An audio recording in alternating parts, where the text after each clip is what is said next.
ওয়া মাকারু ওয়া মাকারাল্লাহ ওয়াল্লাহু খায়রুল মাকিরিন।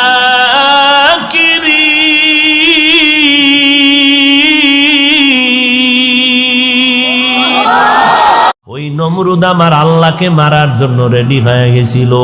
আল্লাহরে গুলি করবে, গুলি তীর তীর নিয়ে বাঁশ দিয়া সিঁড়ি বানায় যায় উপরে। কই যাও? আল্লাহরে মাইরালাম, মারলেই সব কেচ্ছা খতম। আল্লাহ কয় তোর থেকে আমি কম চালাক।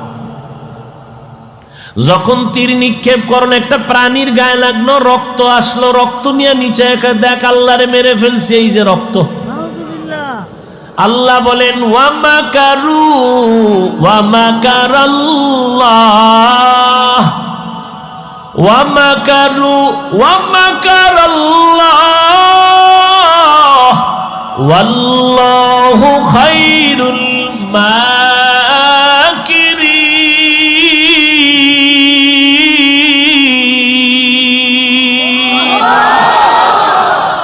এই নমরুদ্দারে মারার জন্য আল্লাহ কি পরিমাণ ফেরেশতা পাঠাইলেন। একটা অসুস্থ মশা, সাথে জুতা। মশাটা ঢুকছে কোন দিক দিয়া? নাক দিয়া ঢুকে চান্দির গোড়ায়। বসে বসে ফাঁকে ফাঁকে একটা মিস কল দেয়, চান্দি গরম হয়ে যায়। এত ডাক্তার কবিরাজ এত হালুয়া খাইলো, নমরুদের মাথা কেউ ঠান্ডা করতে পারে না। হঠাৎ ঘুইরা বইরা জোতার সাথে বাড়ি, ঠাস করে মাথা হিমেল হয়ে গেছে। নমরুদ দেখায় জুতার ভিতরে এত বরকত, মাথায় বান্ধা দে। কতক্ষণ? যতক্ষণ জুতা মাথায় লাগে মাথা ঠান্ডা, জুতা বন্ধ, আবার গরম। ওই মশায় বসে বসে একটু আঘাত করে।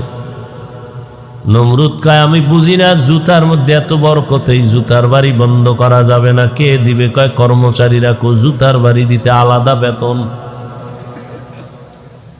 কর্মচারীরে ডাক দিয়া কয় কর্মচারী যত জোরে বাড়ি মারবি বেতন বাড়ায় দিব। কেমন সান কপাল, জুতা মারলেই মাথা ঠান্ডা। ভাইরা আমার, আল্লাহ পাক রব্বুল আলামিন দেখায় দিলেন এত বড় বীর বাহাদুর, জুতার বাড়ি খাইয়া ধ্বংস হয়ে গেল। আজও দুনিয়ার কোন বেঈমান সন্তানের নাম নমরুদ ফেরাউন রাখেনি। যদি বলি 1 লাখ টাকা দিব প্রত্যেক মাসে, সন্তানের নাম রাখবি নমরুদ ফেরাউন, বেঈমানেরা রাজি হবে নি।